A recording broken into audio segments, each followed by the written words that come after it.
যে মেয়ে বিয়ের আগেই প্রেমের নামে শরীর দিয়ে ভালোবাসা প্রমাণ করতে চায়, সে মেয়ে বিয়ের পর ভালোবাসাকে আর মূল্য দেবে না, কেবল শরীরকেই চায়। যে মেয়ে বিয়ের আগেই নিজের ইজ্জতের দাম দেয় প্রেমিকের ভালোবাসায়, সে বিয়ের পরে সহজেই অন্য কারো ভালোবাসায় বিকিয়ে যেতে পারে। সতীত্ব মানে শুধু শরীর নয়, সতীত্ব মানে চরিত্রের দৃঢ়তা। যে মেয়ে তা রাখতে পারেনি, সে সংসারেও বিশ্বস্ততা রাখতে পারবে না।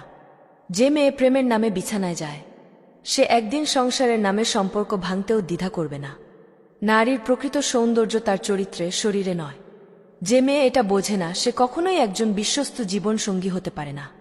একজন মেয়ের আত্মসম্মান সেই দিন কমতে শুরু করে যেদিন সে পরপুরুষের ভালোবাসায় সম্মান খোঁজে। একজন মেয়ের চারিত্রিক অবনতি শুরু হয় যেদিন থেকে সে দৃষ্টির লজ্জা ভুলে চোখে চোখ রেখে কথা কয়। যে মেয়ে পরপুরুষের সামনে হাসিতে মেতে ওঠে, সে একদিন নিজের অশ্রুও হারিয়ে ফেলে। যে মেয়ে নিজের সৌন্দর্যকে প্রশংসার হাতিয়ার বানায়, সে নিজের চরিত্রকেই ক্ষতিগ্রস্ত করে ফেলে।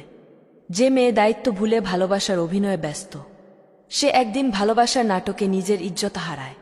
যে মেয়ে পুরুষদের নজরে থাকার আনন্দে মেতে ওঠে, সে একদিন সেই নজরের নিচেই নিজেকে বিকিয়ে দেয়। যে মেয়ে টাকা, বিলাসিতা কিংবা সাময়িক সুখের জন্য নিজের মূল্যবান আত্মমর্যাদা বিক্রি করে, তার চেয়ে বিপজ্জনক আর কেউ হতে পারে না। যে মেয়ে নিজের সৎপরিচয় এবং ঈমানের মূল্য জানে না, সে কখনোই সত্যিকারের সুখী হতে পারবে না।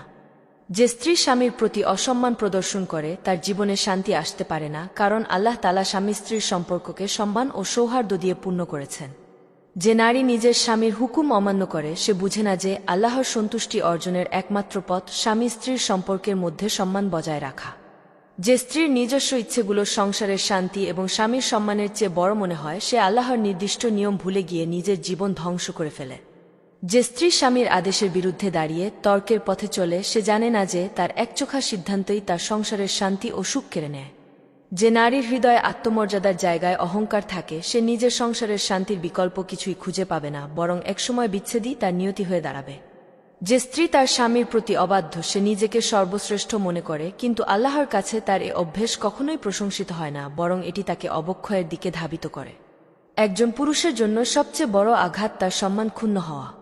যখন স্ত্রী রেগে গিয়ে তাকে তুই করে কথা বলে, তখন পুরুষের আত্মমর্যাদায় বড় আঘাত লাগে, যা সারা জীবন তাড়া করতে থাকে।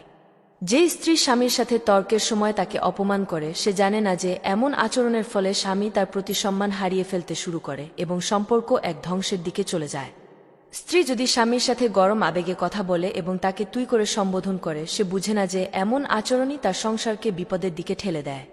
পুরুষেরা সাধারণত যে কোনো কিছু মেনে নিতে পারে, কিন্তু অপমান তাদের সবচেয়ে বড় আঘাত। একটি অপমানিত শব্দ তার আত্মবিশ্বাসকে তছনছ করে দেয়। যখন স্ত্রী স্বামীর সাথে খারাপ ব্যবহার করে, তখন স্বামী তাকে আর আগের মতো গ্রহণ করতে পারে না। এই ক্ষতি ধীরে ধীরে সম্পর্কের মাঝে বড় দূরত্ব তৈরি করে। যে কোনো ভুল বা ক্ষোভের মুহূর্তে স্ত্রীর উচিত স্বামীর সম্মান রক্ষা করা, কারণ স্বামী স্ত্রীর সম্পর্কের স্থিতিশীলতা সম্মান ও শ্রদ্ধার উপর ভিত্তি করে গড়ে ওঠে। প্রিয় বোনেরা, সংসারের সুখের জন্য রাগে মুহূর্তে স্বামীকে অপমান না করে শান্ত ও সুন্দর ভাষায় কথোপকথন করুন।